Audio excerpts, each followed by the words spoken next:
Hey guys, and welcome back to my channel.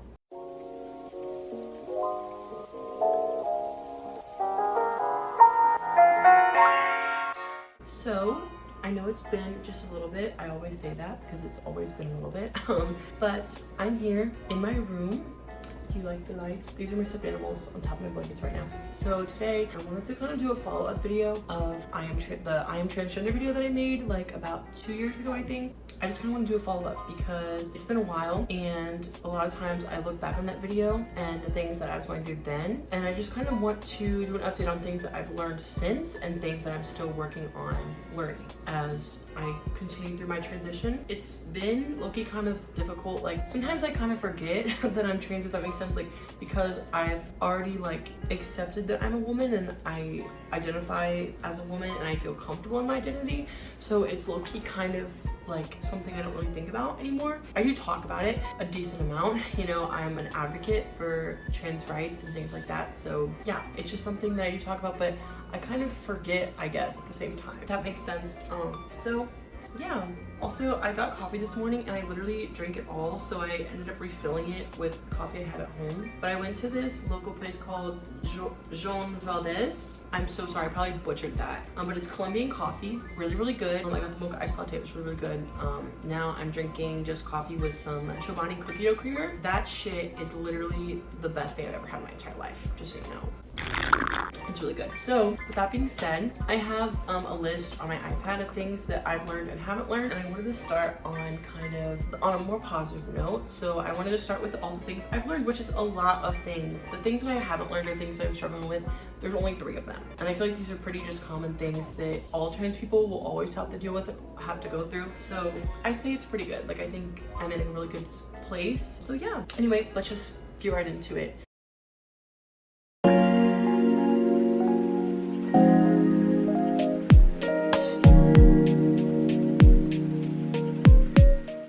Dating is a gray area. So for me, I guess I kind of thought as a trans woman, it would be easier than being a gay man. That's not why I transitioned. I'm just saying like that was something I guess I thought that it would make it easier. But in fact, it actually makes it harder to date, because for people that are gay, for example, who are identified to, like if it's a male that's identified to another male, it really depends what, like sometimes they will feel the same way about me, other times they won't. It's more so, I feel like it comes down to the emotional connection, I guess, if that makes sense. It's really, really confusing, and I feel like it just depends on the person. It varies person to person. So it really sucks, because when people ask like, well, do they swing that way? I'm like, yes, so they might not like me because I'm a woman. If they don't swing that way, they might or might not like me because, yes, I identify as a woman, but I'm not biologically a woman. So it really just is such a gray area. And so really the only people that I don't have to worry about if they will like me due to my identity is bisexual people, because they swing both ways, or pansexuals who literally do not care. So that is a little bit easier, but for when it comes to straight people and gay people, it's so difficult to know whether or not they're even going to be interested in me at all. I don't really like this angle. I like this angle better. So yeah, it's just kind of a gray area. I can look in the mirror and identify myself as a woman. So this was something that I kind of think I touched on in the other video, is there were times where when I would look into the mirror, like I would be like, you're just a boy, like pretending to be a girl. And like I was kind of hard on myself. I felt like I didn't really fit in or like pass very well. But I think with me growing out my hair and piercing my ears, it really helped me a lot to feel more like a woman and feel like I fit in more. So that's something that I'm really happy that I can look at myself and be like, you're a woman, you're amazing. That's something that I think my confidence and my self-esteem has gotten better with, is I am a lot nicer to myself. And like I said, I believe myself more, if that makes sense. And I can look at myself a lot more, I feel like, than I could before. I was really like self-conscious, and I still am self-conscious to this day, but I think I'm a little less self-conscious, and I can appreciate my looks and my femininity. I can be misgendered and laugh it off. So when people like misgender me, like misgendering to me doesn't bother me if it's on accident, because I totally understand sometimes you just don't know. There's times where I don't know if someone identifies as male or female, and so typically what I do is I use they them, and I just ask the person up front, by the way, I haven't mentioned like what are your pronouns, what do you prefer? That's just a question I ask. You know, if they get upset about it, that's understandable and I'll apologize, but I haven't had anybody get upset with me. I just always ask, like, just so you know, like, I want to make sure I say it right. Like, you never know, because obviously, you know, I feel like I'll look at somebody and be like, obviously, like, I assume they go by these pronouns, but you never can assume, so I always try to ask. But you know, like, I totally understand, it's a difficult thing, and so when people misgender me, like, I totally get it. It's just funny at work when people call me sir. I'll laugh a little bit because like I'm like in earrings, like I'll have makeup done or whatever, and I'm like, I feel like I don't look like a sir, but also like I don't know, like it's just more like of a funny thing. Like I'll look at my coworkers and be like, oh my god, like did you hear that, like LOL. But it doesn't bother me, like it doesn't like hurt me, you know, even when people do it on purpose, it doesn't hurt me. It's just more of like a, that's annoying, you know. If anything, it more so like makes me angry when they do it like on purpose, because I'm like, okay, like you're just trying to be an asshole. But it doesn't bother me that much. I can shake it off a lot better than I could before, I feel like. I mean, and honestly, I feel like even back then when I first started, it didn't bother me a whole lot. It's more so when people call me by my legal name that bothers me, but that's because people, like, I introduce myself as my preferred name, so I feel like that just like makes more sense, like call me that name instead of my preferred, like, or my original. Like that was one thing that people like in high school, they would call me by my legal name, and I was like, that's not what I go by anymore, like call me by this name. And they would just ignore that, and that would piss me off because like it's literally just a nickname. Like it's not even like, D is just a nickname for that anyway. Like it's not even hard to say. I feel like I'm not completely switching my name, you know what I mean?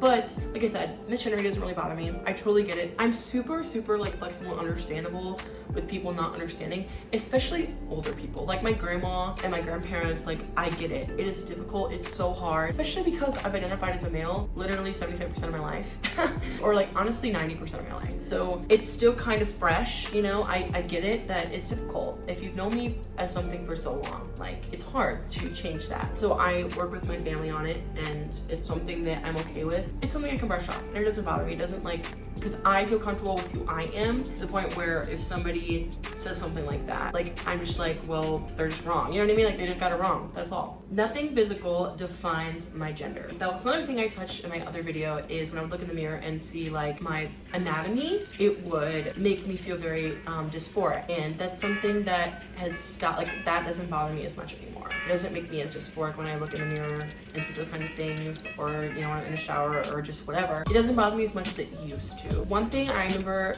when, I think it was before I was trans, but also after I transitioned, that I would feel like a girl and identify myself as a girl, and then when I would go to the bathroom and I would see the male anatomy, I would be like, oh, and I would feel really uncomfortable and feel like I didn't belong in this environment with other girls, that it was weird and like I wasn't allowed to be there. And that was something that I've outgrown, and it doesn't bother me anymore. It doesn't make me feel dysphoric like it used to. I'm happy that I've gotten to a point, because I want to be able to look at myself and not hate my body, you know what I mean? Like I want to be able to appreciate my body. So that's one thing that I do like, is that I can just appreciate it more. And I think part of it also comes with the longer hair and the earrings and all of that. So yeah.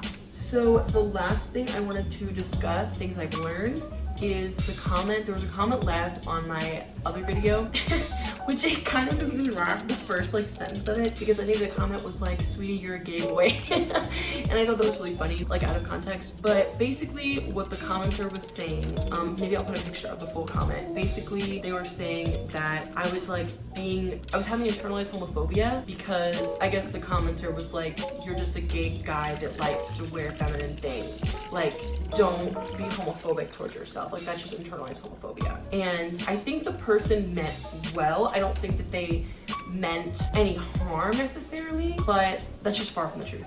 Because like I understood like the way that I explained things in that video too, like I think it was very like weird, because sometimes I don't know how to explain how I'm feeling. That's something that's really hard to like to describe the things I'm going through, or just to describe things in general. And what I was saying in the video was that I really wanted to wear like dresses, feminine clothes, do my makeup, wear earrings, all that stuff. And I thought that I wanted to do those things just because I was a gay guy at the time, and I was very proud of being gay, but I discovered that there was an underlying thing there, and that I identified as a woman. And I wasn't saying that gay men can't identify as men and want to wear makeup and do their nails and all that stuff. Like, no, that's not what I was saying at all. I was just saying that I didn't realize that there was a bigger piece to the puzzle there. I realized that the reason why it affected me so much I couldn't do those things at the time, like my family wouldn't let me, whatever, was because I was a woman and I wanted to be a woman. I'm not internally homophobic. I was proud of being gay. Honestly, before I realized I was trans, I was at a happy place with that identity too. Like, I felt comfortable in who I was, like I was okay with myself. I just discovered I was trans, and that's just something that, you know, happened. If you are a gay male, you can wear whatever the fuck you want. If you're a cis male, you can wear whatever the fuck you want, because it's 2025. We can wear whatever we want. We can do our nails, we can pierce our ears, we can have long hair. Like, nothing matters anymore in 2025. I just wanted to clarify that and clear that up, that yes, like it was just that there was a bigger piece, a bigger picture that I wasn't seeing, and I wrote it off as I just wanted to do this because I'm gay, not because I identify as a woman, if that makes sense. And I still am into men. Right now, I'm kind of just into men, but I've kind of like come to the realization, or like come to the saying of, if I fall in love with a woman, I fall in love with a woman. My body hasn't reacted to a woman, but if that's the case, then that's the case. You know, I love who I love. But when people like ask me what my label is, or ask me who I'm into, I just say men, because that's the only person, the kind of people that I've been into, you know what I mean? Anyway, so those are all the things I've learned. Let's talk about the things that I still struggle with, that I still like, that still kind of affect me to this day.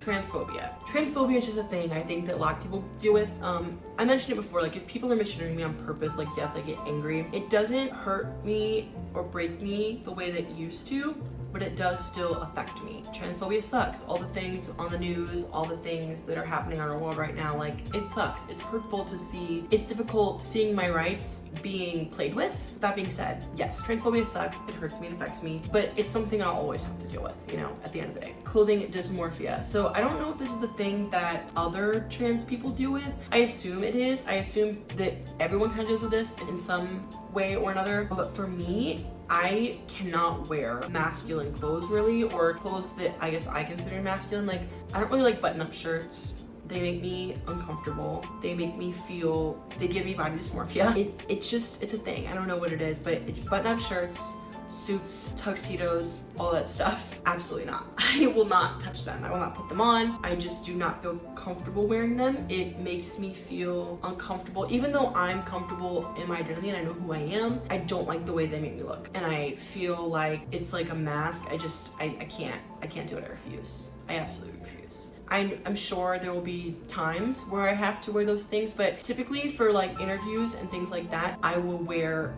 more casual things. Like I'll wear like dress pants and like a flowy like dress shirt.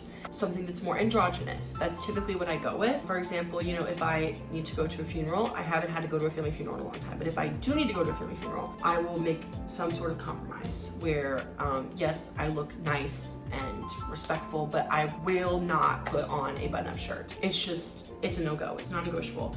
It just makes me feel really uncomfortable. I don't really know how to describe it, and it really sucks because I think that's also something I'm gonna continue to deal with, but I really wanna work through it because it sucks. It's a hindrance, it's an obstacle. Then the last thing, anxiety/fear of acceptance. This is something that I assume I will also probably continue to deal with. Even though I have a really good support system and a lot of people that support me, every time that I feel like when I meet people for the first time, I'm so anxious to tell them that I'm trans. Because especially now, I look more, I pass more. And people tell me like that they didn't even know I was trans until they saw my Instagram. And that's kind of the way that I prefer people to find out. I don't always like to say like, yeah, I'm trans. I do talk about it, and so like I let people find out that way too, but every time I like bring it up, or I'm about to bring it up, like it just gives me so much anxiety. Like I remember there was this person, she was in her 40s that worked with me, and she asked her my name, I think.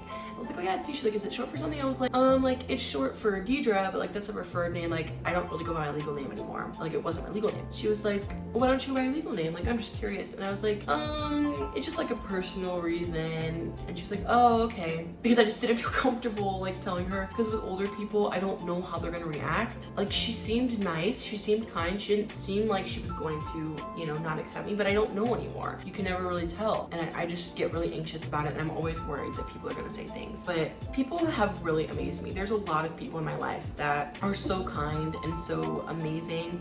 There's this friend of mine from college. He's such a Christian. Like I actually might be Catholic. I'm so sorry, I can't remember. But he is like so overly religious, goes to church every Sunday, reads Bible, etc. But when I tell you that he is the kindest, most accepting, supportive person ever, like I was so worried because like I'm a Christian, but I know that religion kind of has a bad blood with the LGBTQ+ community and a bad reputation. There's a lot of people that claim to be hardcore, you know, religious people, but they don't love and accept everyone as they should. And so I was so scared. I was so scared. But he used my correct pronouns immediately. He never misgendered me. He's super kind, super sweet. We hung out several times. I wore a dress. I wear feminine clothes all the time. He doesn't get uncomfortable. He's chill. We get along so well. Like we literally went to Target together and had to go to the makeup aisle, and he went in the makeup aisle with me and was just having a great old time. Like he was like, it's just like going to Target with my sister. And I was like it's just so amazing. There are so many good people out there that are so accepting, and I have such an amazing support system where I am right now, but also back at home. It's really nice, and I'm really thankful to have a support system of people that accept me for who I am and don't judge me. But yeah, so that's everything. Thank you guys for listening to me yap about that. At the end of the day, I'm very proud of who I am. I'm comfortable in who I am. There's still obstacles that I have to face, but I think everyone in the community has their own obstacles to face, and people just in general have obstacles to face. It's just my journey, it's my life, it's the things that I go through, and I'm just happy to say that I have made it this far and that I love myself and I'm comfortable in myself. And yeah, thank you guys so much. Thank you so much for all the support and the love, and I really hope that you guys enjoyed this video. And if you are trans, I hope that maybe this made you feel better or felt like you could relate to someone. And if you're not and you just wanted to know more, I hope that I gave you more information. Yeah, thank you guys so much. And all the people that were so kind in the comments last time that like stood up for me against some of the people that like said negative things, I really do appreciate you. And yeah, thank you guys so much. I love you guys so much. Stay tuned for more magical videos from yours truly, and I will see you guys next time. Bye!